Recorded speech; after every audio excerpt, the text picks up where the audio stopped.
Host Dr. Avinash Chandra Joshi, Director ISTD, welcome you to this webinar on climate change. Let me welcome all my panelists, Anand Sharma ji from Meteorological Department, AP Dimri ji from JNU, and Surendra Dhaka ji from Delhi University. I'll be giving their detailed description. Let me welcome our National President, Dr. Nataraj Ray, to this webinar. In fact, last almost 40-45 days during these COVID times, we have been continuously thinking about life indoors and how life indoors can be made more productive and more livable.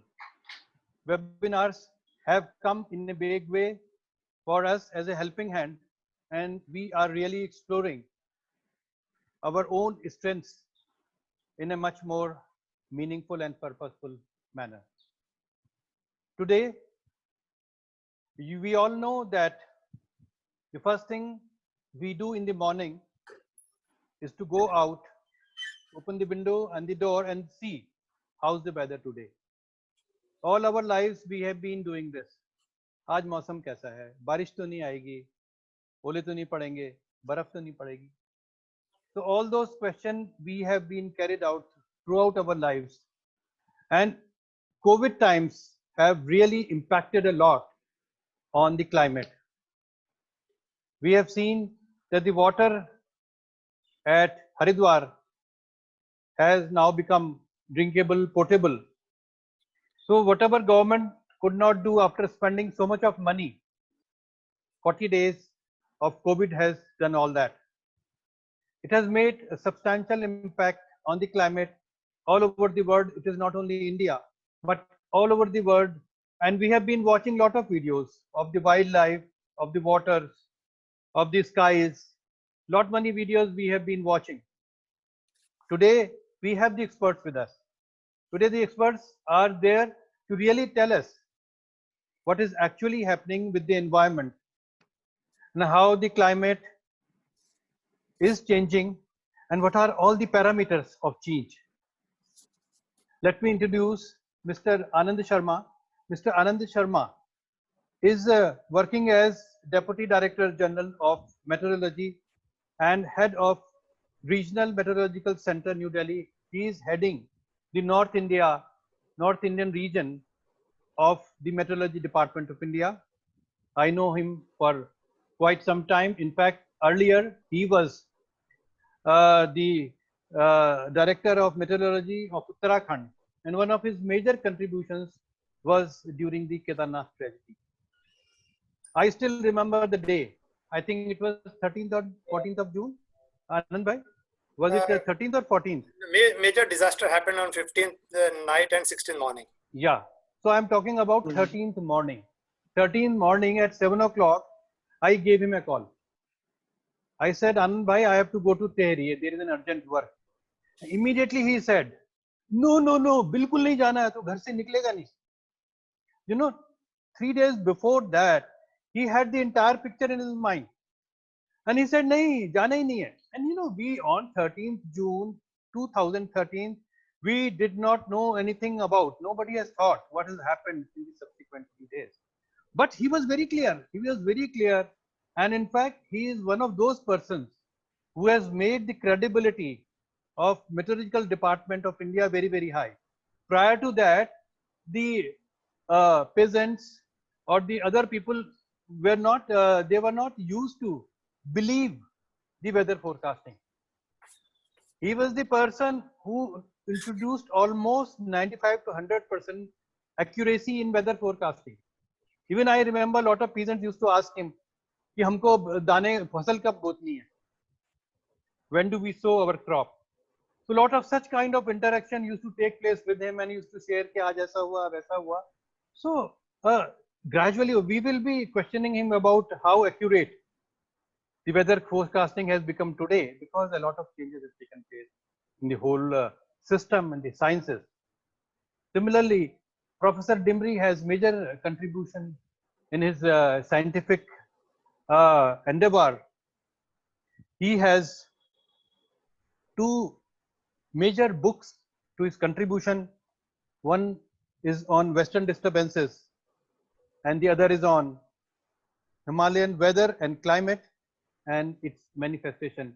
His books are internationally acclaimed, and he is a very sought after person about weather and climate in all the Himalayan region because his work is mainly in Himalayas. Surendra Dhaka ji, though he is in the Department of Physics and Electronics in the University of Delhi, however, he has significant contribution in climate and weather. So we will be talking to them. With their introduction, I'll now welcome my National President, Dr. Nataraj Ray, to give his inaugural words of wisdom and to inaugurate the program.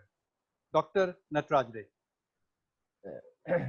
Thank you, Joshi ji, and good evening, ladies and gentlemen, and my dear friends, ISTD.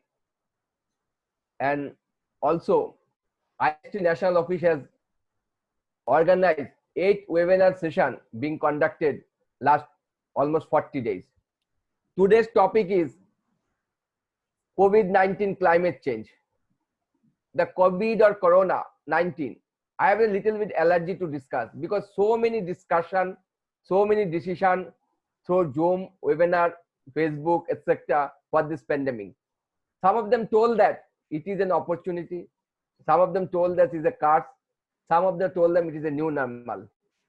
But my personal views of this COVID and climate change, all these things, it is very uncertainty and crisis of the world economy. In this turbulent time, we have feel that we have to active ourselves. We have worked from our home and others.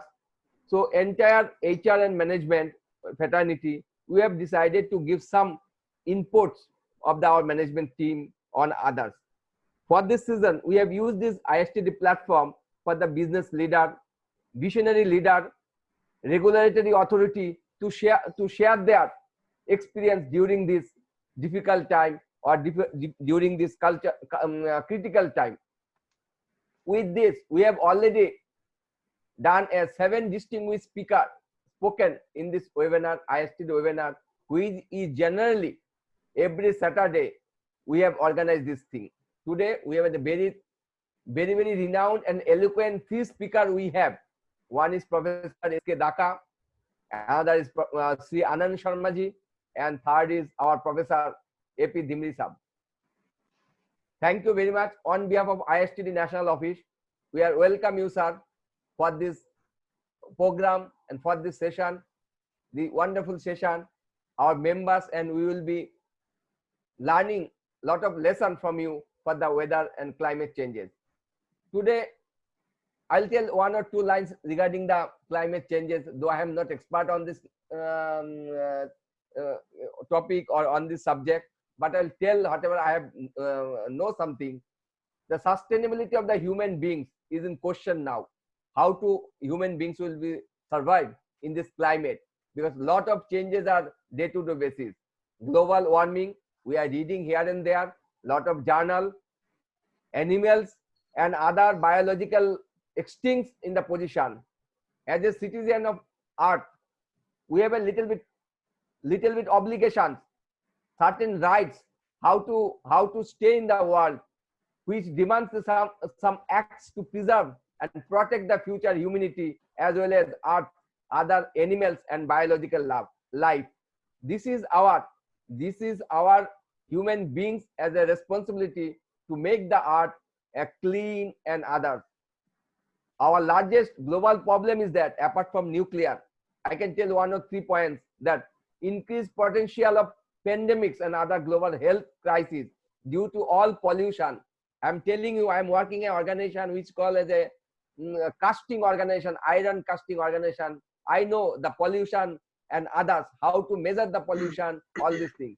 Water pollution, which creates a lot of waterborne diseases. Food pollution, increased flood and wildfires, droughts and others. Loss of biodiversity is also another problem for water climates and others. Ocean stock of fish, is also come down. Rising water level of the sea. These all are doing because of climate changes and sustainability of our problems. We know that the global warming is going on. Global climate is rapidly warming. So increase of instability of the earth is very near. Fossil fuel and other oils are burning. The emission what is there, it is a create a entire world is a problem. So last 35 years, all scientific and others, global warming is still rising, and now the dangerous level is come up.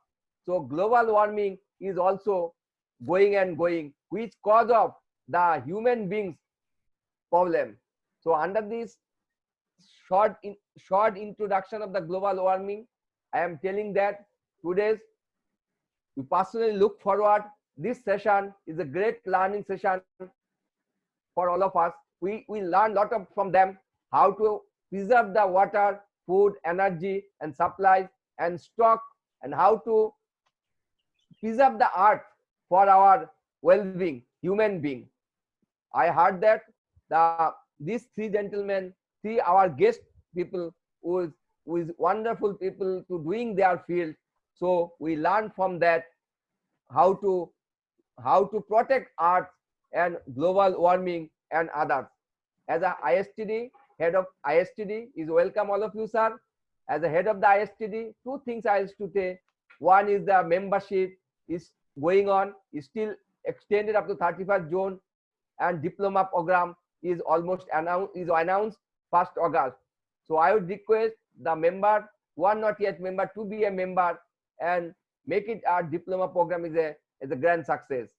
Now I would request Dr. A.C. Joshi to formally welcome of our members and also the three guests and make this program is a grand success and anchor the entire session. Thank you once again to everyone for this program and attending this program, for my ISTD members, past president, chapter chairman, chapter secretary, and my other members also who are not yet ISTD members. Thank you once again, everybody, for this wonderful session. Thank you very much. Thank you, President, for your inaugural address. I welcome all the attendees, all the participants, our past presidents, NC members, UB members, and all the members who have joined today's webinar. Welcome you all. And without wasting my time, now I have given you the introduction of all our three panelists. I'll straightway invite Anand Sharma ji to give his frank opinion about the impact of COVID-19 on climate change. This is a very, very simple and basic question, and I would like to have your views, sir. Mr. Anand Sharma. Thank you, Avinash ji, and my hi to everyone. As you know, the question is not, I mean, it's impact of COVID on climate. I mean, it's not simple to answer. But then one thing I can always say, जिस दिन से, I mean, the COVID-induced lockdown has started, it's almost going to be 40 days. What I have observed is that up till now, human beings were celebrating and Earth was in trouble. This is the first time, at least I have seen in maybe 50 years, I found Earth celebrating. When I said Earth is celebrating means naturally the pollutants levels are down. All the, activities which industrial activity or transport, all those were dumping lots of pollutants into the atmosphere. All those pollutants are gone. Temperatures also, definitely it has an impact, but then it's a temporary impact. Aerosols, a lot of dust particles, they are gone from the atmosphere. The visibility has tremendously improved.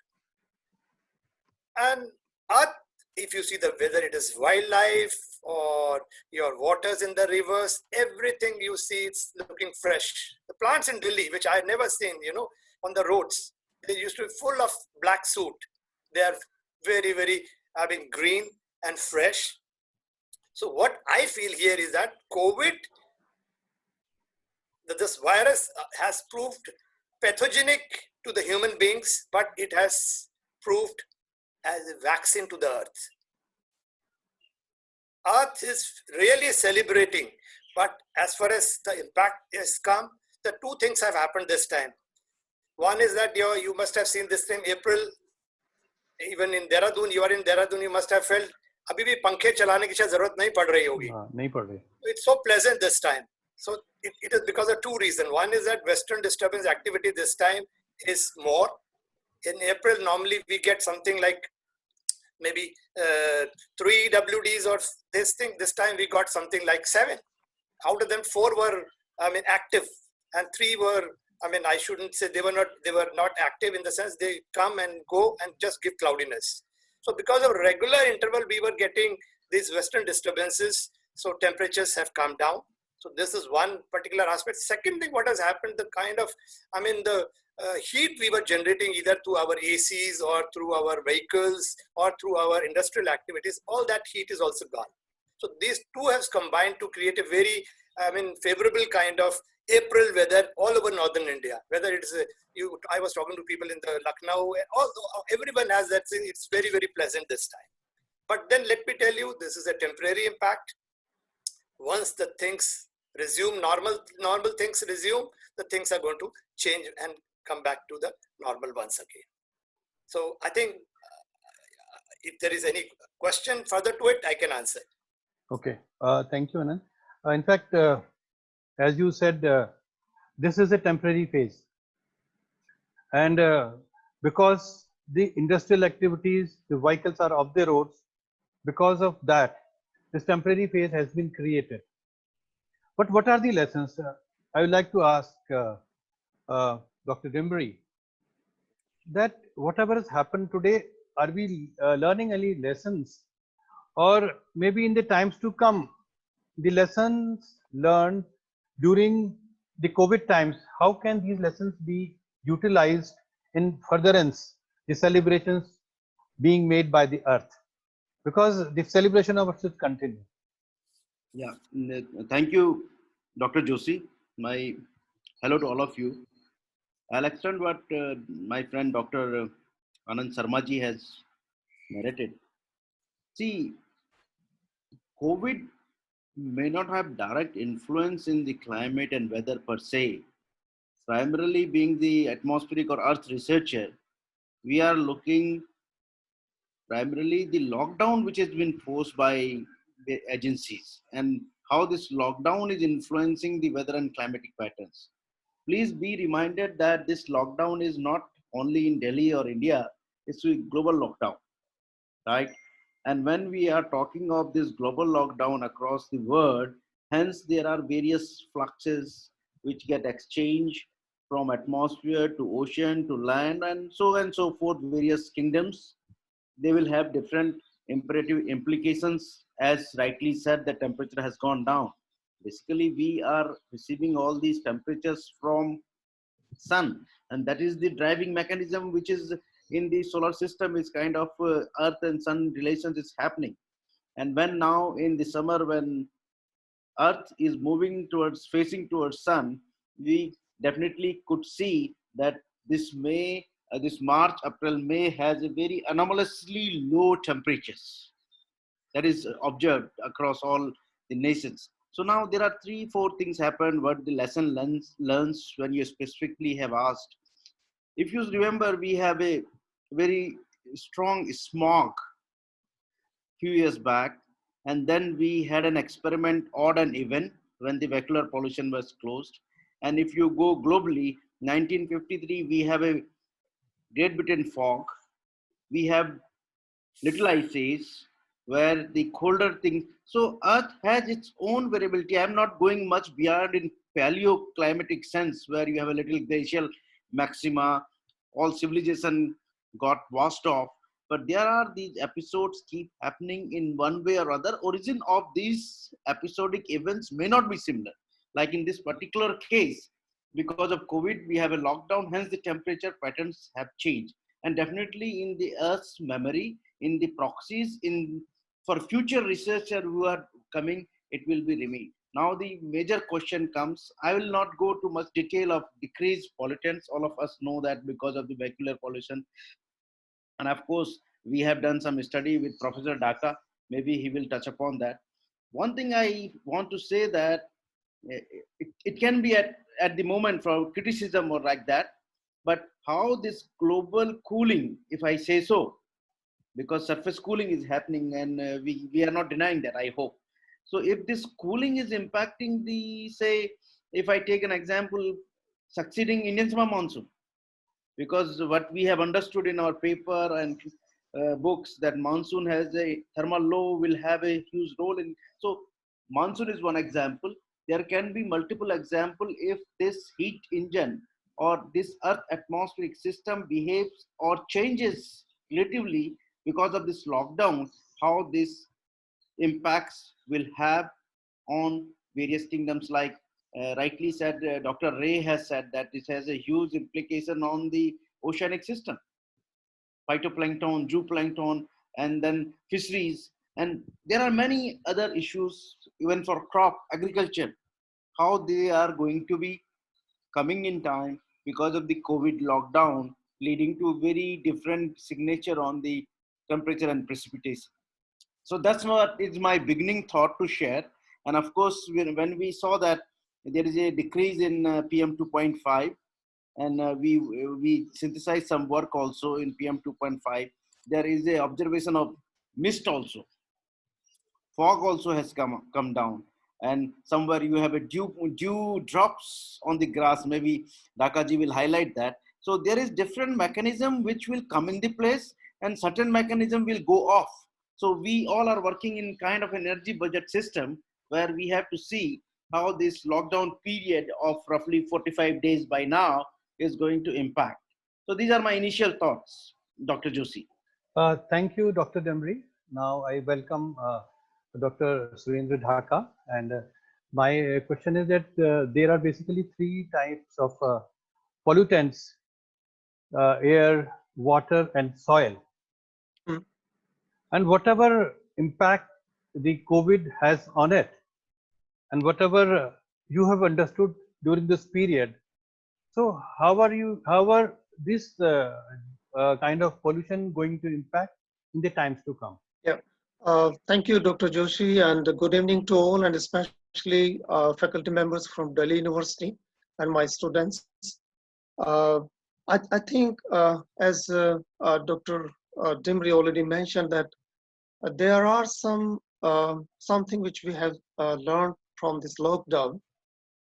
But before we come to the technical point, that definitely it is a global crisis. And in this global crisis, you have seen that many people died. And I think maybe like 15, 20 lakhs, they are still infected. And this is really very sad part. But on the other hand, I think if you just see this carefully, that it has given us an opportunity, especially to the scientific community, that what exactly is happening gradually. We need to check it. And this has given a chance that if you do some simple experiments, so it is providing you the natural laboratory. You are not contaminated. The air is so clean. I think all of you would agree that we have not seen such a blue sky, means in the last several years in Delhi. And especially in the month of like April, there have been several days that they were so clear. But on the other hand, we have learned, especially now I'm coming to your question about PM 2.5. So we have just seen, like as a atmospheric physicist, we have seen data from the different stations in Delhi NCR, including Punjab, Haryana. And there is a clean signal that there is a decline of about like 40 to 70%. And suddenly the air quality has improved a lot. We can feel it. So when you go early in the morning or you get up or even during daytime, we have seen it's so beautiful. Means I think we couldn't see such a nice air quality in the last 15, 20 years. So that is the most, I think, the best advantage of this lockdown process. Of course, because all these things are coming with bad and good things together. We are looking for the good things. Now, when you talk about like PM 2.5 is one part, there we know the aerosols, they are consist of the several aerodynamic diameter. Maybe they are PM1, PM10. PM10 is reduced tremendously. Even we have seen data from Greater Noida and in the south, Gurugram, and and we could also identify that there are some hot spots. Even in Delhi, during this period when the PM 2.5 is very low, so we could identify that especially in the western side, like Rohini, Dwarka, Mundka, Anand Vihar. So these are some hot spots. Still, the PM 2.5 value is almost double. So this has given this opportunity, the lockdown, that we can identify the local sources. What are the local sources which are basically contributing to such kind of high concentration, despite the fact that traffic is no more and we do not have vehicular emission, we do not have factory emission, and especially thermal power plants, they are also locked down around Delhi and in neighboring cities. So these are the other part, of course, but I'd like to mention here quickly that NOx and O3, these are the precursors gases which are playing a very important role for the secondary emission, which is very dangerous for the health problem. And this is what exactly happened in some of the research articles recently published in Italy, that the NOx was very high in the northern Italy, and the concentration was even much larger than India. And like in Sweden, Switzerland and France, same thing happened. And it happened because from atmospheric dynamics point of view, the NOx concentrated and it sinks. It could not go up because of the high potential, the potential vorticity was downward, and that has caused probably the health issues. So maybe the doctors, they can explain it in a much better way, but definitely the NOx has caused the lungs problem, health problem, and they got the weak lungs, and ultimately the number of the death occurred in that particular region of the Italy and France. So this is the one part of from a chemistry point of view. And when you talk about like NOx in Delhi or Delhi NCR, it is reduced by a factor of like 3, and O3 has increased. So ozone, as all of we understand that O3 is a tropospheric ozone, and this is not good for health. So O3 has increased, and maybe the chemistry people can understand in a much better way, because when the NOx, they basically chemically interact with O2, and O3 is basically decomposed. But in the absence of the NOx, we are having the high concentration of the O3. And we could see, if you see the content by which the NOx has reduced, by the same amount, O3 has increased. So it seems a very likely possibility that O3 is coming up, and it is happening because of the NOx problem. So these are some chemical point of view and from PM 2.5 of view. And as Professor Dimri already mentioned, and Dr. Sharma, both are expert in Himalayan region. When you talk about the climate change, so we need to talk about aerosols. So aerosols, the number density of the aerosols, they has reduced. And I remember that Professor Dimri has done a lot of work in Himalayas. So when the number of black carbon or number of other particles, when they transport to the Himalayan region, then exactly they change the radiative impact. And when the radiative impact will change, then definitely these 2 months, I think, is going to influence our future climate. So at this moment, I'm pretty sure that this short period is going to impact us, our climate, in the long term. Probably we can see this in the coming months. And the last point I'd like to mention, definitely it's a unusual May we have never seen. But on the other hand, if you think about the micrometeorology point of view or microphysics, mist, we have seen that is increasing. Number of days, we have seen the mist is coming up early in the morning because of the low temperature. As Dr. Sharma mentioned that there were about 7 western disturbance.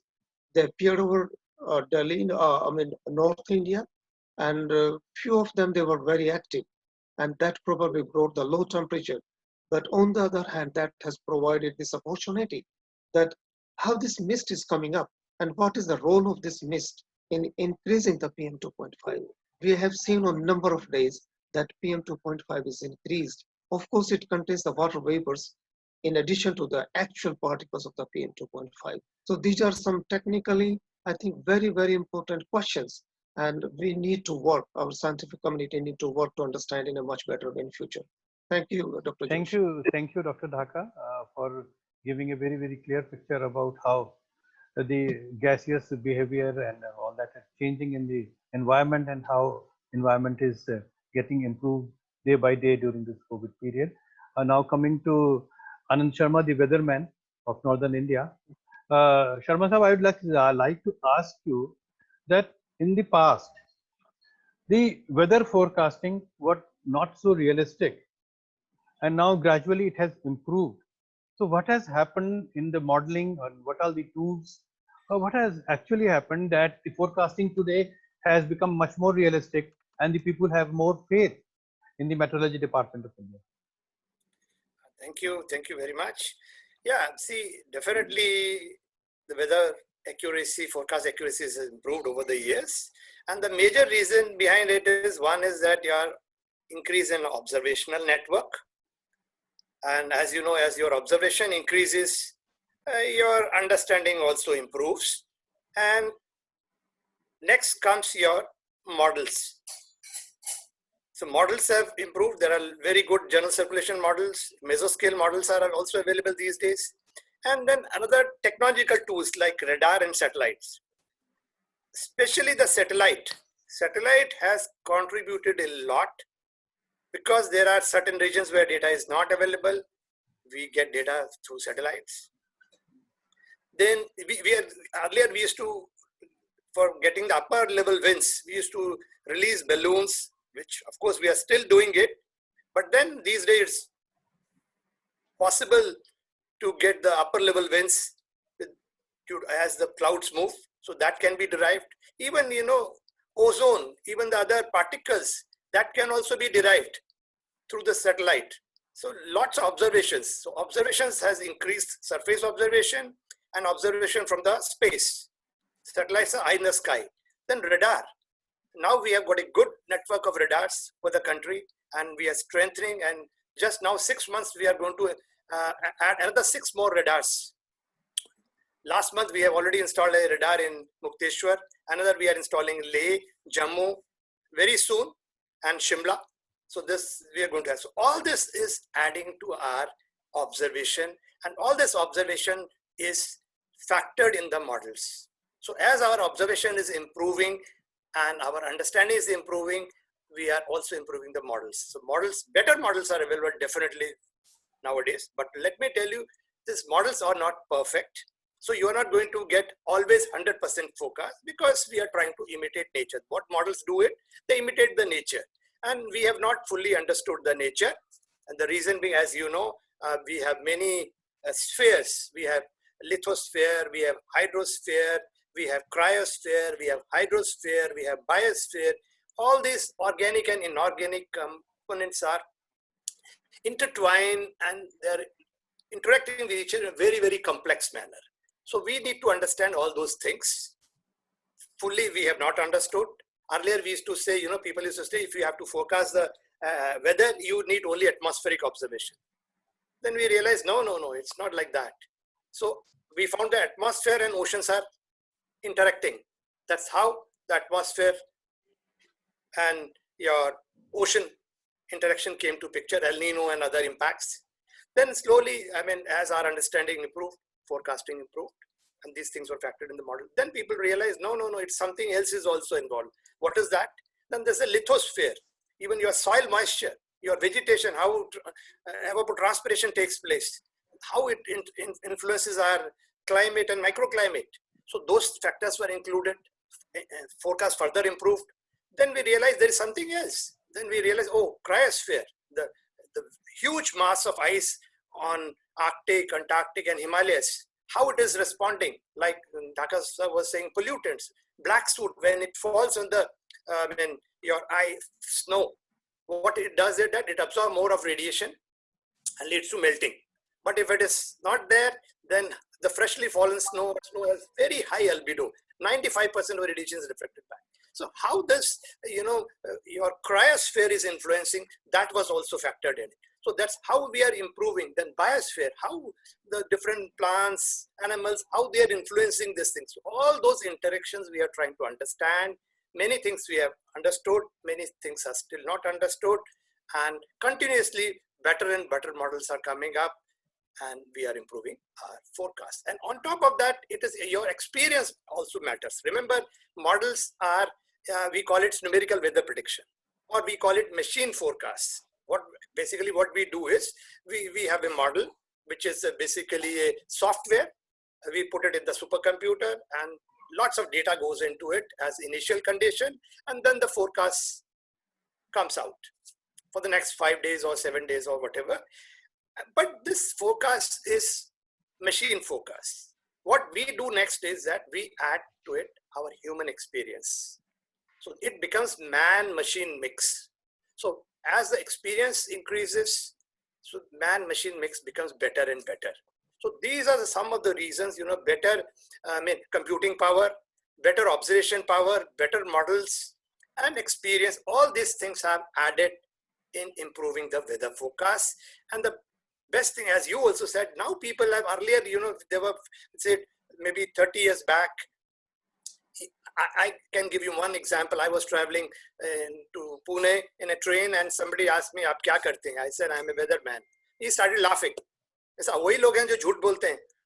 So that was a kind of scenario. But now, as you said, in Uttarakhand, you ask people, they believe in you.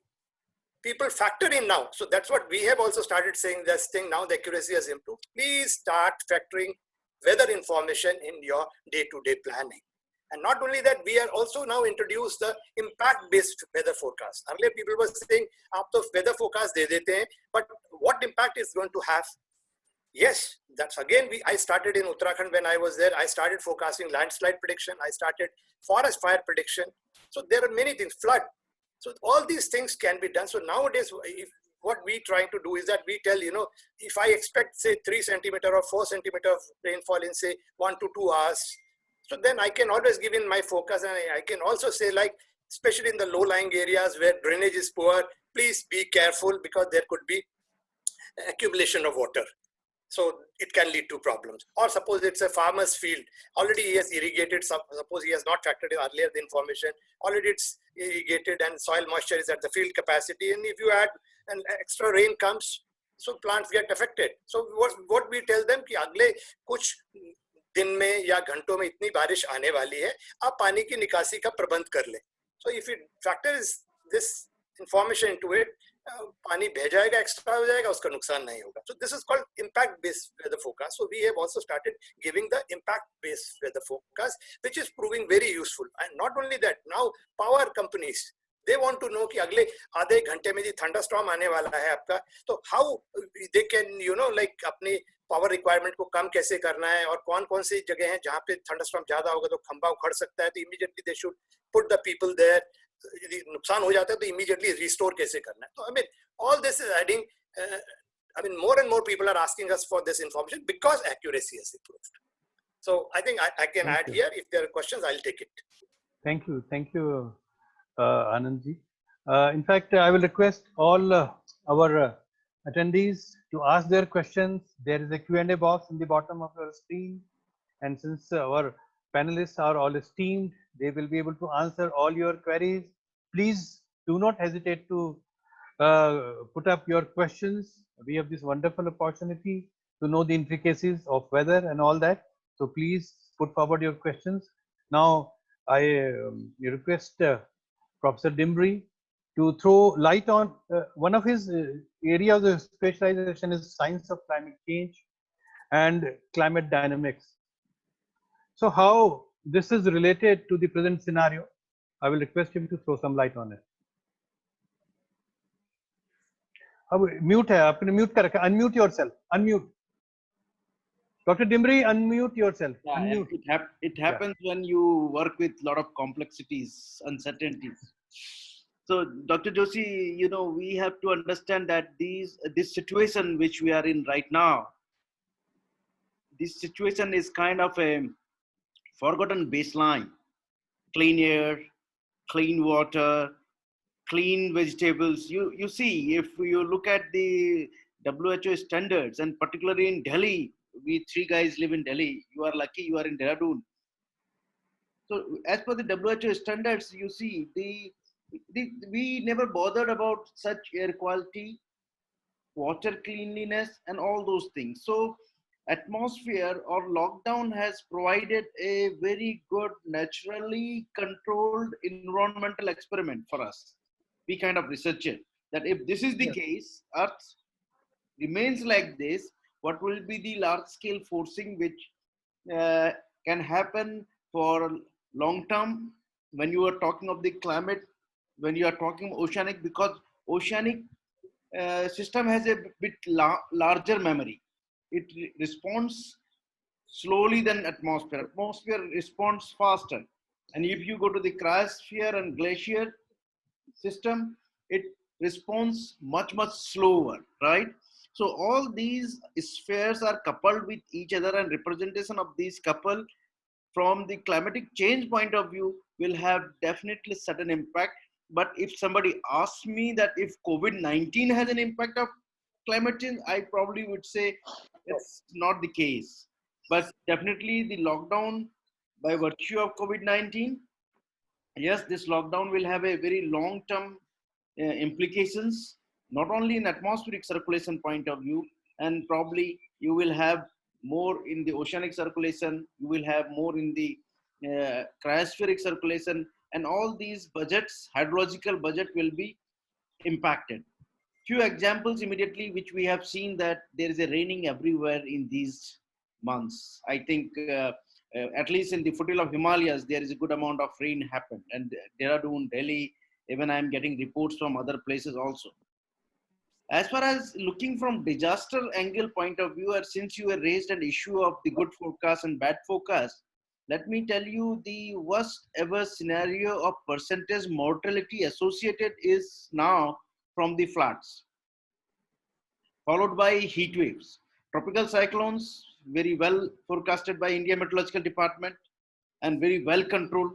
It's not only the case of forecasting correct, how this forecast is executed at the ground with the other agencies, early warning system, governance. So all these agencies are playing very good in tandem role as to control the disaster. COVID will definitely will be listed in a disaster as far as it's concerned, and hence the mortality and its implication. There are great. There was a meeting, I think few weeks back, of the energy meeting of minister has taken place, where now if you see, we used to talk the carbon emissions, right? We have the carbon balance, earth's carbon balance is there. Now if there is a no emissions happening, how the carbon balance will be tweaked on, maintained or balanced that way. And second thing, importantly, it will definitely is going to impact the hydrological cycle of the atmosphere, because we have very constant water available in the form of vapor or in the form of moisture, whatever you want to say, right? So you have a hydrological budget problem. I would not say problem. It will impact the hydrological cycle by controlling the temperature.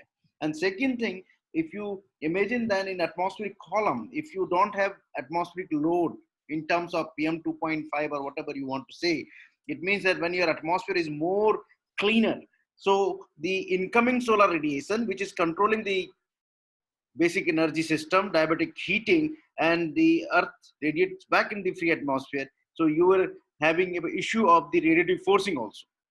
So now radiative forcing balance will also be getting changed.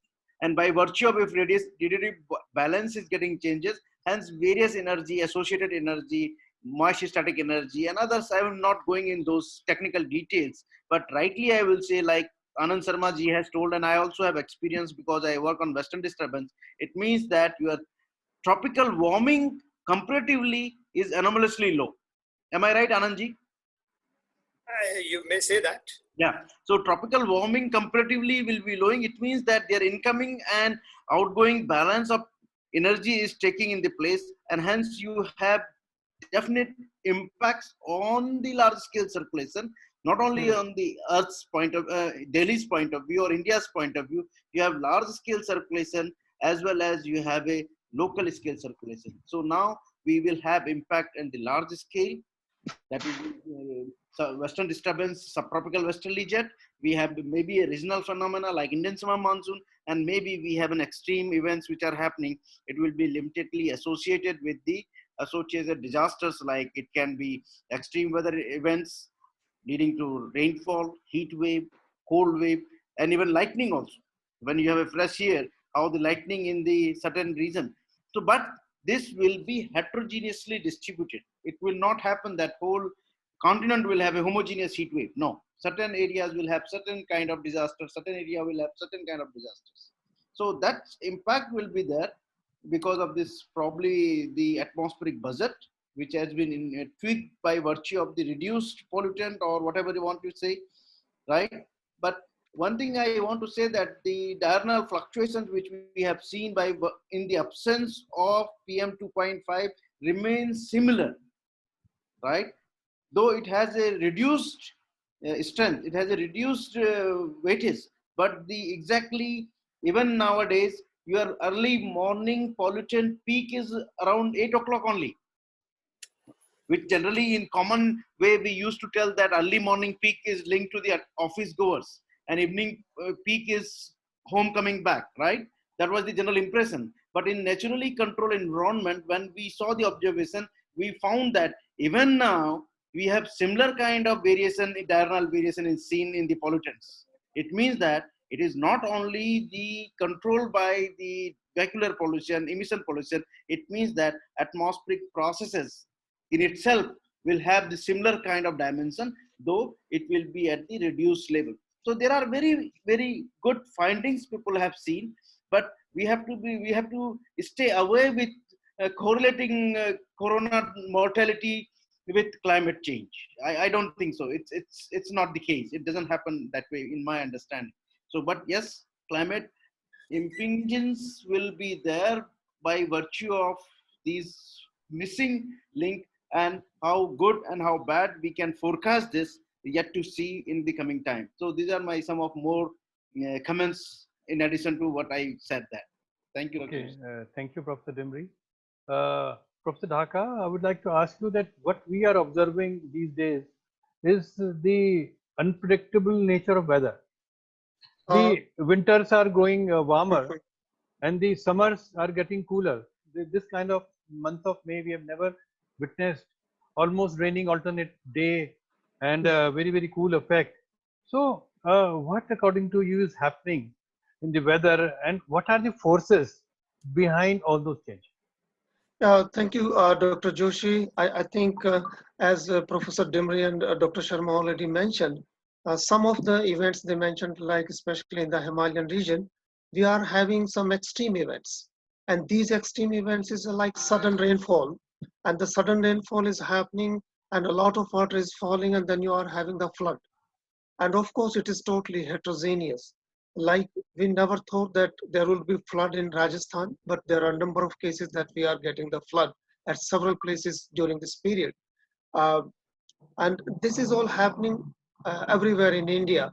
In some area it is more and some it is less, but definitely this is a kind of like transition that we are not having this kind of like, I mean, extreme events are, number of extreme events are increasing. And I think it's a very challenging part, probably in the Himalayan climatology. We need to understand more that how the basically the circulation, the micro scale circulation, the local circulation is taking place, and then it is helping to lift this air moisture quickly in the atmosphere, and then it is taking the form of the rainfall, heavy rainfall. I come to your second question uh, about that. You are right. We are having a change in the climate, like the winter, November and December, they are still warmer. So it is basically shifting. So if you see the data of like 30, 40, 50 years of Delhi temperature data, we can see that, we can find out that the November, December are getting warmer. So, but on the other hand, we are having like April and May. So this is a kind of like transitional shift. So probably We don't know that why it is all happening. It is happening because of the aerosol loading, and the aerosol loading is taking place gradually. And but now there is a break, and this break will allow us to understand this. I give you one example. Like we do not have nitrate and sulfate ions now. They are reduced, heavily reduced. So it shows that we do not have the absorbing aerosols, and it means there's a disbalance in the radiative forcing, as Professor Dimri already mentioned. But we need to check this change in the radiative forcing, how it is going to impact in future, because definitely there is a disbalance and it is anomalous. It is not normal. And if it is not normal, then definitely it is going to impact our future rainfall, or maybe future snowfall, or maybe our few months climate change, and then maybe on the larger scale. So we need to see this carefully. But when you come back, there are some questions by Anita Chauhan and Amit Kumar, that why it is all happening. It is happening. I think the impact is followed by those who damage this climate more, especially maybe they are indicating to European countries. Up to some extent, of course, they utilize the natural sources uh, up to, I think, the highest side. And they used energy level. Of course, they are using much more, maybe 3 times, 4 times energy than Indian do. They are using water, fresh water and the normal water much more than we utilize basically. So it is not for our greed. So we have to use, we have to make the optimum use of the resources of Earth, and only then I think probably we can make a particular balance. I take another question like negatively or positively impact the environment. Of course, from environment of view, Anita Chauhan question I'm addressing, that if you think about the uh, from nature point of view, it is good. Nature is healing. We are feeling it, and it has healed in a very natural way. Even in Delhi, we had, I think, if you remember, the Ganga project has maybe like 30,000 crore rupees by several governments in the past like 20 years or so. But it was not clean. But it is clean in a very natural way, without investing any money. Same, I think there, I have seen some photograph of the Yamuna River. It's so green. And I think greenery is totally different than the greenery which we used to see in the past. Because we do not have the dust, which is not depositing on the leaves. It is really much cleaner now. So the nature, from nature point of view, I think it is the best time to heal it in a perfect way. And it is good for the human being. I remember, I think one of the retired judge of Supreme Court has said that we need this 15 days lockdown even without COVID-19. So probably that would help us in future. So this is my comment. Yeah, thank you. Thank you. Thank you, Professor Dhaka. I will now come back to Professor Anand Sharma. In fact, the shift in the weather today and with cool summer, what kind of an impact do you see on the monsoons, the arrival of monsoons, at the density, intensity of monsoon? What kind of impact do you foresee? Yeah, it's a good question. Good question. And first thing is that because, heat flow is a major, one of the factors which is responsible for creating the movement of winds from the ocean, which brings moisture towards the land, is a very, very important semi-permanent feature of the monsoon. So now, right now, we are a little worried in the sense because that heating which normally takes place in these months, remember heating is very important in these months, especially in the April, May months. So this contributes to the heat low. So that is not happening because one after another western disturbances coming and bringing cooling. So we are waiting for the situation. Yeah, if it continues, because another western disturbance is coming, next 2-3 days, we are expecting again rainfall. So if this continues, then definitely it is cause for worry, because it will not let the heating take place. So we'll have to review the situation. As we had said, we try to give around 15th of May, around that, the onset date of monsoon. So we need to now factor these information of continuously rain, snow on the mountains. So this could impact, but it's too early how it is going to impact. That is one. Second thing is, like April, I'm saying this thing. It's not this because of COVID-induced lockdown that this April was better. If you take 2012, April also, in Delhi, if I may say about Delhi, and the same was true about the entire northern India. This time in April, there was a single day when the April temperature was more than 40 degrees. That is 2020. But if you go back to 2012, 2012, so entire April, the temperature did not cross 40 degrees. So remember this is, again, it is a part of climate variability. Let us, many times people also confuse between climate change and variability. That is one aspect. Second thing, that flooding Dhaka sir was telling, yes, in some areas we do find that extreme events have happened and they lead to flooding. But remember, flooding which is taking in most of the cities across India is because of land use, land cover change. We have totally spoiled the drainage system. Chennai, for example, you take the example of Chennai. Our entire your IT industry in Chennai is in the lowland where the water bodies used to be there, wetlands used to be there. Bangalore, you see an example. Earlier, I remember if you see the old topo sheet of Bangalore, there were 500 water bodies in Bangalore.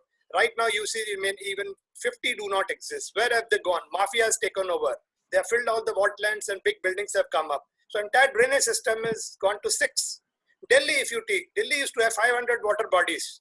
Hardly now, maybe 10, 20 water bodies may be there. Just so this is what is happening. We are changing the land use, land cover. Then when you build the, barriers across the road, that affects your drainage. There are many things, the kind of development which we are doing. So that is why we say development should take place, but that development should be such that development with least destruction. मतलब कि development ऐसा हो जो मतलब disaster ना बन जाए. But अभी what we are trying to do is that with the kind of development we are doing is leading to more and more disasters. So विकास ऐसा हो जो हमें आपदा से बचाए. विकास ऐसा ना हो जो आपदा बन जाए. Abhi, what kind of vikas I'm doing, development we are doing, that is leading to more and more problems. So this kind of flooding, let me tell you, 2007 itself, in an NDTV interview, I had said, in future coming years, we are going, more and more cities are going to have flooding problems. And that flooding problem may not be because of climate change. It will be because of land use, land practices. So remember this thing, coastal cities, if you take, for example, all the coastal cities, there's a rule that about 500 meters from the coast, there should be no construction. But is it being followed? No. So these are the issues, environmental laws should be very, very strictly, they should be implemented. If you implement all those things, there won't be any problem. Take, for example, of dams. You are from Uttarakhand, you know about those things. And whether take Kerala example, whenever you have monsoon season and dam is full and you have a further next few days, there is heavy rain going to happen. What happens is that already soil is saturated, heavy rain is happening and dams are full, they also release the water. So now you have excess water leading to flooding and all kinds of problems. So this is what we need. So here what we need, what kind of planning we need, then you should have a, sort of crop weather watch groups where all the experts sit together, like we have in the Government of India and the Ministry of Agriculture. Similarly, at state level, they should have, and they should factor in. And you remember, with you, we had started with the Terry Dam, isn't it? The Terry was also facing that kind of problem. So once you started giving us levels, so we kept on telling you that now you should maintain these levels, and if heavy rain is going to come, so that kind of, we should have that kind of partnership. So if we have those kind of partnership and environmental laws are strictly followed, and development is with least destruction, I think many of the issues will be solved. Many of the issues won't be there. So let us not confuse many of the issues which are happening because our ill planning or poor planning, poor management. Water you can take, for example, water is a big issue. People are saying water ki kami ho jayegi, global warming hai, climate change hai. But what I'm trying to say is India is very lucky that we have something like 100+ centimeters of annual rainfall. See the country like Israel, less than 30 30 centimeter of annual rainfall, but they are doing so beautiful in agriculture. But we have the problem. We say we are having a drought-like condition in this area, that area. Why? We have plenty of water. Either take water to that place or conserve water or use efficient methodologies to irrigate. Do not waste water, and you do your cropping patterns according to your climate. You should not be growing paddy in Punjab, which is a semi-arid area, and paddy is a crop of humid area. So many things are happening where, you know, science-based solutions are not being implemented. So what I'm trying to do is this thing, factor in weather information in your day-to-day planning, whether be it your agriculture, be it aviation, be it mountaineering, be it trekking. Please utilize weather information, one thing. Second thing is, do not go for short data. Consider data for a long period, then only you will come to know about the trends and the real picture. But if you consider only a short period data, then you will make wrong conclusions. So this is what I wanted to say. Thank you. Thank you. I think there are one or two questions. Somebody has Yeah, said. I'll just, we have another question answer round. Okay, So fine. we just finished in another 5 minutes. Professor Dimri, any other comment before we go to question and answer to sum up? Yeah. Just I want to add that these signature will remain for a long in the past.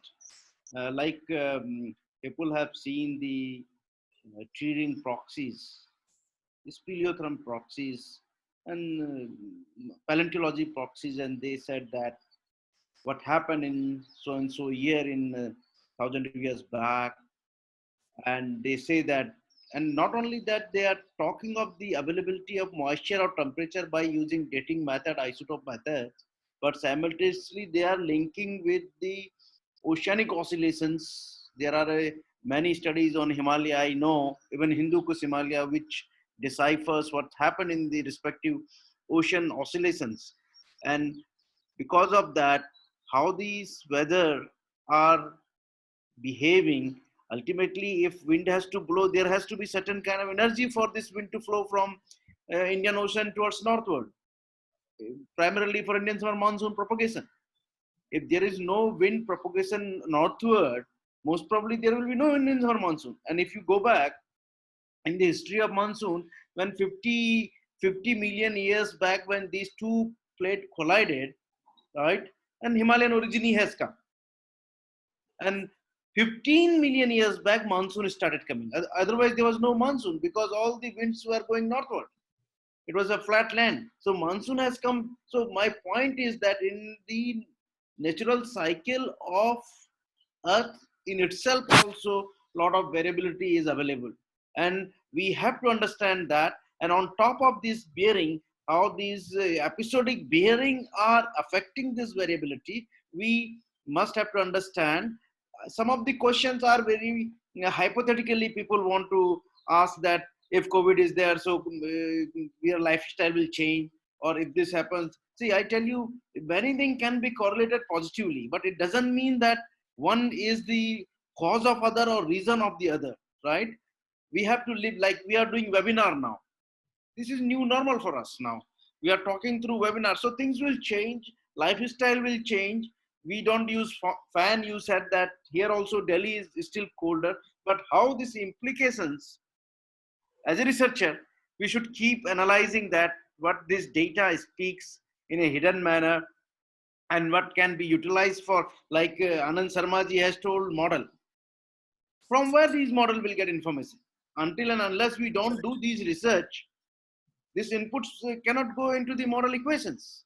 If it doesn't go to the model equations, the uncertainty within the model and in the climate model itself is large.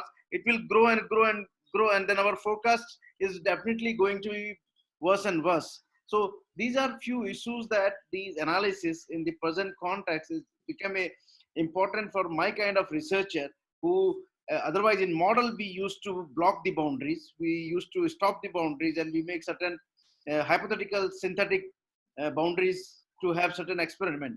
Now this is a naturally controlled experiment, as I said that. Because of the lockdown, we don't have the pollution, our things have changed. Now in the changing scenario, how well we can understand it, it is something like in the soccer match, suddenly the heavy downpour of precipitation is coming. Now the soccer match is never stopped. People keep playing soccer match under the new paradigm shift of the rain. But in case of cricket or other, the match stops. So you have a different shifting of understanding in the complex dynamics. So that's what individual people, somebody is working on plant, somebody is working on water, somebody is working. So everywhere these kind of issues will pop up and understanding will come. Health people are doing tremendous stress job right now because of the corona COVID. So similarly, these implications will have a cascading effect on other domains also. And that we have yet to see that how in case of climate, or I would not like to say climate, but at least weather I can see. Whether it has changed the weather because we have periodic rainfall, we have colder temperatures. So at least it is impacting the lockdown is impacting the weather at least. That's what I can say, right? Thank you. Thank you, Professor Dimri. The final comments, Dr. Dhaka. And after that, we will go for question and answer. Yeah, I really fully agree with Professor Dimri, because there are some other kind of we are facing the problems, especially like long sitting in front of computer, working from home, which we have never done before. So the doctors, they are also taking this kind of like sedentary sitting, long sitting, and not going outside. So what kind of the impact, like mental impact or something like this, and the behavior of change with the family members and outside, because it's a long time, like 40-45 days. And we are really thankful to the especially the team, the doctors team, our police persons, our media persons, and many more who are working day and night. I think who are helping a lot. There are many NGOs who are providing food to the needy ones. They are doing a lot of work, a lot of charities going on. Even our attitude is also changed. Probably the people have understood this, that if they are having money and they can really do more charity. So these are some other factors which is directly or indirectly related with our behavior. But certainly, as Professor Dimri mentioned, that we have to sit together, the physics people, chemistry people, then oceanographers, fluid dynamics people, and many more, meteorologists, and we have to sit together so that we can really understand the overall scenario. It's a synergy. We have to work together to find out the actual impact of this lockdown on different physical processes which is operating in, whether it is in ocean or it is in atmosphere or maybe somewhere else. Yeah. Thank you. Thank you, Professor Dhaka. Now I will start asking you the questions which all our attendees have raised during this webinar. So I start with, in fact, Anita Chauhan is our chairperson of Kota chapter. I would like to invite her to personally answer, raise the questions. And Anita.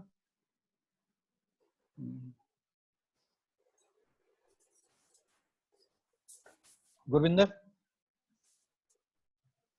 I think some questions we can see it here. Yeah. Okay. You can see. Okay.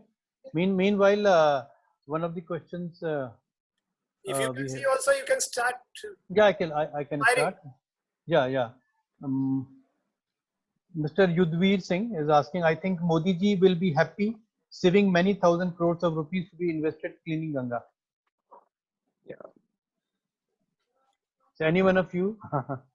Yes, see, I think for the last 30-40 years, what government couldn't do, the lockdown has done it. Yeah. Free. This is free. Absolutely. Yeah. So that's what we say, Earth is a self-regulating mechanism. Yeah. It operates. And now it has, you see the impact when the human influence reduced. Yeah. So I think the government machine, the government machinery could not stop all these factories. They are really allowing a lot of garbage just going directly to the Ganga River or Yamuna River. And now everything is stopped. And now I think this is an actual realization that if you stop and if you follow the environmental rules, which Dr. Sharma already mentioned, that we really have to follow the rules, whether you are in the coastal area or you are in the mountain or you are in the city like Delhi, and only then we can really save our earth. Otherwise, in India you make number of rules. We have a lot of rules, but they are not actually followed, and you have seen the real picture. If you just stand in any nala like this Najafgarh Nala, is terrible. If you see that, it is completely black and it is falling in the Yamuna River. So it has damaged everything, all flora, fauna, fish. Now I have heard that there are fishes coming up. So maybe it is a very natural way. These were natural drains. They were created to protect Delhi from flooding. Yeah. So this is again what we have done. These are all natural drains. I think another example I'll give you, if you are in Delhi, you must have seen Delhi Hat. Yeah. Delhi Hat is created on a nala, which was a drain to flood the excess water. I remember my house used to be near that. And in the monsoon season, it used to have so much of water, it used to look like a river. It used to be very wide and very deep as well. But what we have done, we have covered it. Now we have Delhi Hat. So this is a kind of, wrong kind of developments are taking place. You take the example of your Akshardham temple. It's in the flood plain. Your stadiums which were created at the time of what was the Asia or something? Commonwealth. Commonwealth Games. So all those are, they should not be those in the floodplains. These are the issues I think we need to address. There is one question from Saroj Kumar Chaki. It is regarding that climate is improving, but there is hardly any economic activity. So people are worried about the economic activity as well. I think if I take this thing, Ratan Tata ji said, "ये साल जीने का है, कमाने के लिए तो अभी और साल भी पड़े हैं हमारे पास." So he's absolutely right. Economic activity is really low. Poor people are going to suffer. We people like we who are here participating, lucky we have insurance, we have our salaries, we have our lots of things with that. But yes, poor people, it's going to be troublesome. But I think government is taking lots of effort. They are giving them rations. People have been, government has asked the private companies to pay them the, even wages without their work. In fact, we as such, जो घर में लोग 22 लोग आती थी, हमने कहा मत आइए, but we will give you salary. We will give them salary. So I think each one of us, or we all should contribute and support the people who are not able to earn at this moment. But definitely economy, it will have economic impacts. And some of the, not only in India, all over the world, all Europe and America is going to have negative GDP, negative growth. And India also, they are, I think, projecting it's around 1 or 2% it is going to be there. But then in the future, 2021, they are saying it is going to jump. And I think it will create a lot of opportunity for us. Many companies which may leave China, India should welcome them. We welcome them. And another thing we should do, we should allocate them to different states where, up till now development had not taken place, say Bihar or UP. If that kind of those companies come there and the local population gets the jobs there, so I think this migrant problem will be also solved, and the extra pressure which comes to the cities also will be reduced.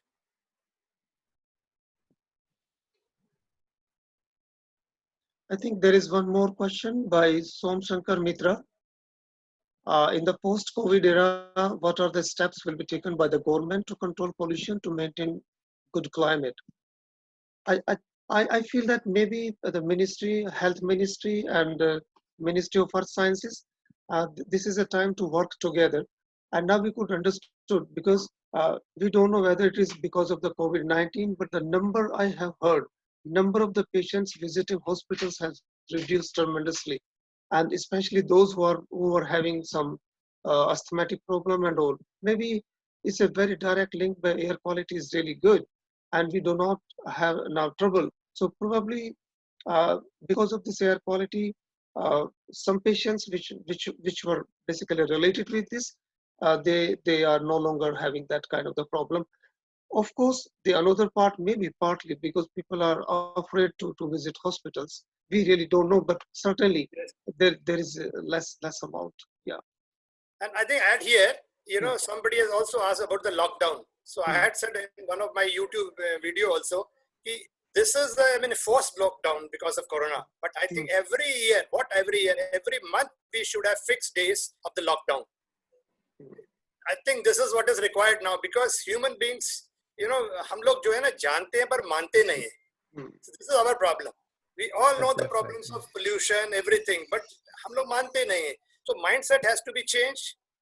We need to have simple lifestyle, frugal lifestyle. The problem comes when you make your life frugal, so then your economy doesn't improve. That is why somebody said, आप cycle में चलोगे तो economy का कुछ फायदा नहीं होने वाला है. और यदि आप पिज्जा खाओगे तो पिज्जा खाने से कहते हैं आपको पिज्जा वाले को फायदा होगा, आपका वेट बढ़ेगा, दांत खराब होंगे, डॉक्टर का बिजनेस चलेगा. तो it depends, you know, what kind of activity you have to undertake. So I think we need to rethink, and people are also talking all over the globe, degrowth. Should we be going toward degrowth? That's again a new concept coming up. So I think we have got a lot of material to think and implement. We have one question from Dr. Ashok Kumar Arya. Is it true that countries which have caused maximum damage to Mother Earth are suffering the most in terms of number of casualties? Can I add something? Sure, yes. See, it's better if we remain factuals. Very oftenly, what happens in the context, you know, we get driven by emotions, we get driven by hypothetical assessments, and at times we get driven by political viewpoints also. That becomes very dangerous. One should remain. Now, Mother Earth, Dr. Joshi, somebody is asking on Mother Earth, right? Yeah, Mother Earth is probably saying. They are asking, do we know Mother Earth? It's very complex. Yes. Anandji in the introductory talk told lithosphere, cryosphere, atmosphere, coupled. We ourselves, I am working in atmosphere last 30 years. I myself cannot say I am atmospheric researcher with perfection. You know, so my point is that let's understand what we know first. Fundamentals should be very, very clear. And then, like somebody was also asking SDG goals. There are 16 SDG goals. Even IPCC is unable to justify that. Now they have come up with, I think, 3 million development goals. It's good that we should have these fertile views. I also agree with that. Until as the fertile views will not come from where the churning will come. So it's good that this churn, like very oftenly people use post-COVID. We have not understood COVID at all. Post-COVID, how can we say this is a post-COVID? What is the post-COVID? If I ask, what is the post-COVID? We don't know it is. Even being meteorologist, Anandji, heading the regional center, he is unable to comment very critically.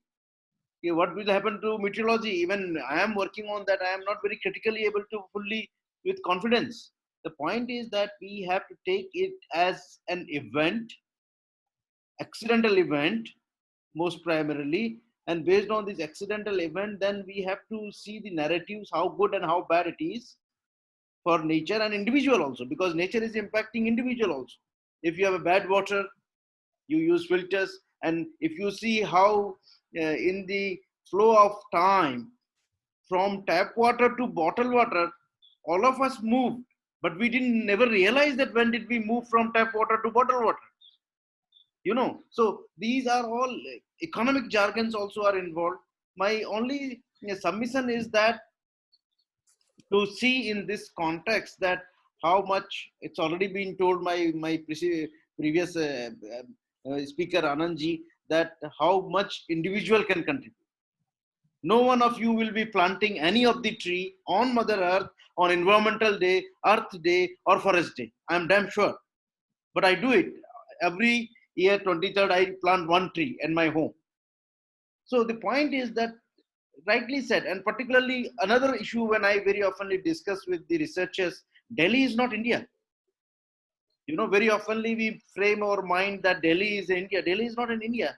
It's a rural background. If you go, most probably you will find it's a better place to live. But unfortunately, I live in the Uttarakhand village. It's very clean otherwise also. But now I'm living in Delhi. So there are certain compulsions of the mass migration.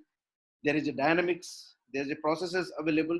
So that's what I mean, that the COVID era we have to understand, and definitely once we understand the COVID era, government will take into account these measures as a policy, planning, and governance. That's definitely they will take. All the ministries, as Dhakaji is telling, already Anandji is in the Ministry of Earth Sciences. Definitely these recommendations taken into consideration. Thank you. I will add here one, as Dimri Saab said, पेड़ तो पेड़ लोग इसलिए नहीं लगा रहे हैं, शायद उससे ऑक्सीजन मिल रहा है। यदि वाईफाई मिल रहा होता ना फ्री तो जरूर लगा देते। Thank you. Thank you both of you for your very, very valuable comments. One or two questions I would at the end of the, we are progressing towards the end of the program. Mr. Jiptesh Rath has asked about the Mother Earth. COVID-19 is a threat to human habitat only, which covers around 20% of the Mother Earth. How do you visualize climate change is going to affect global level as a whole because of COVID-19? Again, I will ask Professor Dimri to answer this question. How COVID-19 will impact the whole Mother Earth? No, definitely. As I said, that because lockdown was not regional at Delhi, it is a global lockdown. If you see the lockdown, complete transport, even the aeroplane, and there is already one debate is going on, the carbon emissions, because carbon is the major contributor to keep it warm, and it's other have an impact also in oceanic sense. Carbon sink. If carbon cycle is disturbed, and I think Dhakaji is also told that certain gaseous emission will input to emissions, and they will have a harmful impact. So now it will have a global impact, and particularly we should, if somebody is doing observing it, the day the lockdown gets off, that day everybody will have a huge peak in these emissions. That particular time of start, we will all across the globe, wherever they have going to open it up, they will have a huge peak. Sudden peak will come in this all gaseous pollutants and impacts sudden. So there is in economics, there is a theory of population explosion, right? Population doesn't explode, but there is a theory that if you fill too many people in the bus, the anguish will be so high that the fight will occur in between the driver, conductor, and the passengers. That's the concept of that. So in view of that, as far as I think that it will have certain implications, my understanding goes in the large scale circulation across the globe, right? As WD is one of the latest example, it will have impacts for a long term to remain in the global circulation patterns. Yes. Joshi ji, I have one question. Yes, welcome, Dr. Ray. Sir, I have one Please welcome question. again. Though I have heard that everything, that COVID has cleared our environment and our existence. So I have recently I have gone to one journal. There it is written that 35 years of the credible scientific warning, global warming is still rising and pollution is going on. And now it is a dangerous level. So COVID has given it some relief. So I would ask my senior panelists, after COVID, we are again back to the old structure, or we will maintain the current structure? Because if I go old structure, again the pandemic and something will coming, and we will maintain. How will go? We have learned something, or we are still going to back and do the thing? So what is your advice in this human beings after COVID? What will do ourselves? Should I answer? Yeah, please, Anandji, go ahead. No, see, that's what we are saying. It's a temporary impact, and as Dr. Dimri also said, once normalcy is resumed, again the pollutants will start picking up. Yes, but then that's what I said. I also said in between. Now it's a lesson that every week we should have a lockdown. But then, it's difficult, I know. But then another thing is that simple and frugal lifestyle. Yeah. Now, what you have realized during 45 days, what you need is a very simple life. Yes. But then again, I always used to say, why you are conducting big international conferences, and all those conferences, people go there, and when their turn comes, they are asked to talk only 5 minutes. Sometimes 3 minutes are given. Remember a person coming all the way from Cochin to attend a meeting in Delhi. For 3 minutes, he is given 3 minutes. And the kind of money is spent, carbon footprint is increasing. So these are the issues. Now, this COVID has told us one thing, at least now this technology is available, but we were not utilizing it. So if we start utilizing these technologies in our home, at our workplace, I think private companies should start saying that work from home, this should become a normal. Even government can say you need not come every day. Remember the electricity bills of the government offices, it runs through lakhs and lakhs. It can be saved. People can sit at home and can work from home. And e-filing system, all the offices are going to have the e-filing system. So a lot of paper will be saved. Again, your forest cutting will be stopped. So I think it's a very beautiful lesson we have learned earlier. Only thing was that there was no will to do it. Now COVID has forced us to do it. That is why we are meeting today. This kind of technology was available, but we were not utilizing it. So now I think the technology is available, expertise is available, it should be implemented. Government should make it compulsory. In a week, at least 2 or 3 days, people should work from home. If that happens, I think a lot of carbon footprint will come down. That will be a big contribution. Okay, thank you, sir. So we will be compelled to be pressure to do this thing. I think we should do it. That's the only solution. Yeah, only solution. Thank you, sir. Thank you very much. Joshi ji. Joshi ji, we can't hear you. Okay. I think Anita has joined. Anita, have you joined? Yes, sir. Please ask your question. My question was already addressed. I think I just wanted to add on into this. I think the time has come when we need to listen to our climate scientists first. We need to make people the top priority.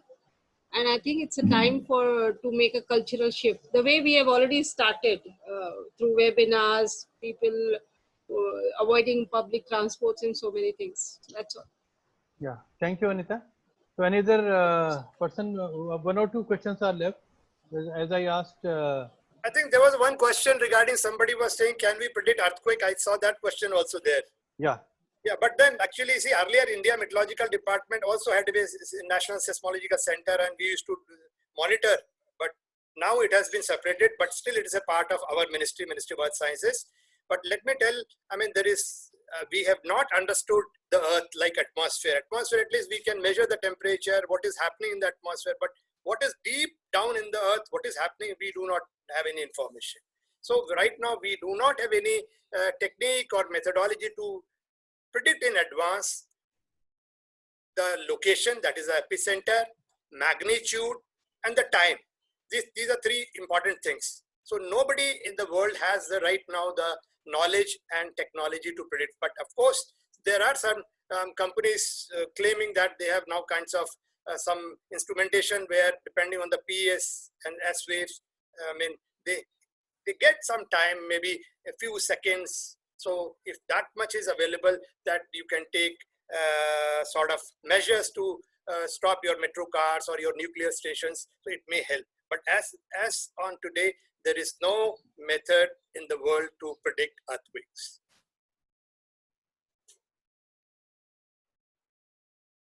Yes, any other question? I think most of the questions have been answered. And I think I can take one last question. In the pandemic has facilitated the climate on date, how the world should be working to maintain this level to save the earth. I think this question has been answered by all of you, that what should be the ways to come and how we should change our ways. How the world was working till date, as you have rightly answered, that for 3 minutes I can add, a person Joshi, is I can coming. add to this. Joshi, Please, I can add to this. Yeah, sure, Anand. See, another thing is now this is the people were talking about climate change and climate actions. Actions, what should be our, like we were talking about carbon footprint, reducing carbon footprint and increasing our handprint. That means actions. So actions already, you must have seen Modi ji has, we have taken an initiative. We have International Solar Alliance, about 121 countries. We have come together. We are gone in a big way in generating solar power. So that is one thing. So we have to slowly cut on your petroleum-based fuels. And I think government has also already taken a decision by 2030, all those your petrol-based cars will be stopped. So we'll be shifting to battery operated cars or maybe other kind of cars. So that is another issue. And then people were talking about many other technologies. People were talking about geoengineering, where they were talking about carbon capture and storage, and of course they are very expensive. So there are many things to do with. So many things can be done. The government is already taking initiatives, and we are also disclosing our the kind of emissions we are doing it, so that we need to monitor our emissions. And then already I think a decision has been taken by 2030 we have to reduce our declared emissions by 30 to 35% based on the 2005 baseline. So if 35% of the emissions we bring down, I think it's a very good goal we have set. If we can implement that, so it will go a long way in reducing our carbon footprint as well as the pollution levels. Thank you, Anand. In fact, now we are concluding this panel discussion. I wish to thank all my panelists for sharing their views and enlightening us, enlightening all the viewers, and really able to now see how things they should plan in the times to come. Because what COVID has done is, COVID has taught everyone something. By sitting at home, we have learned how to work from home, and how without going and unnecessarily commuting. We were wasting a lot of our time in commuting and without really impacting the efficiencies. So thank you all the panelists. I wish to thank all those also who have joined from Delhi University and from JNU. I wish to thank them all, and all my office bearers, my past presidents who have joined this panel discussion. Thank you all. Thanks for joining.